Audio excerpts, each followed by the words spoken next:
على اليمين يلقى بركات، يرجع لل1 2 فتحي ممتازه خطيره وهدف اول.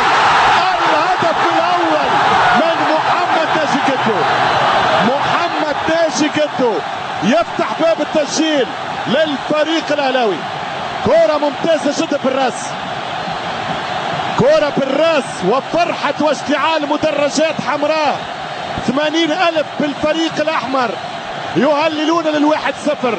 خطأ في التمركز، غفلة من الدفاع، ينسل سيد مهاجمي افريقيا ويضرب كرة بالراس. محمد ناجي كدو يفتح باب التسجيل في منتصف الشوط الأول. سيناريو جديد في الماتش، 1 الأهلي 0 شبيبة القبائل. كرة ممتازة جدا تلعبت في ثار المدافعين. شوف الكرة بركات، جات الفتحي يعمل الفتحة وحده بالراس، خطأ الدفاع الجزائري. والهدف الأول من الفريق الأحمر النادي الأهلي. 1-0 من كدو. يضرب الكرة لا تصد لا ترد، لكن شوف بالمليمتر، مليمترية على راس كدو. الامثالي كدو. شريف كرامي يتابع كرة بقلق.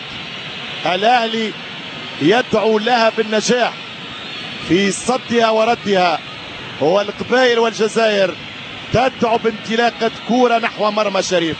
سنرى يا شريف يا حناشي، تمشي كرة خطيرة والتسديد لم تمر، ترجع الثانية والتعادل خطيرة جدا. وسعد تجار يتعادل. اي مباراة لاي سيناريو، اي لقاء لاي روعة، اي اثارة لاي كرة. ريت ما ندخلش الحسابات والمواجهات في كرتنا العربية تخرج نصف ساعة على العال. 10/10 10/10 المباراة. شوف الثانية، الضربة الثانية ويضرب ويسجل هدف ولا بالأحلام. هدف جميل جدا.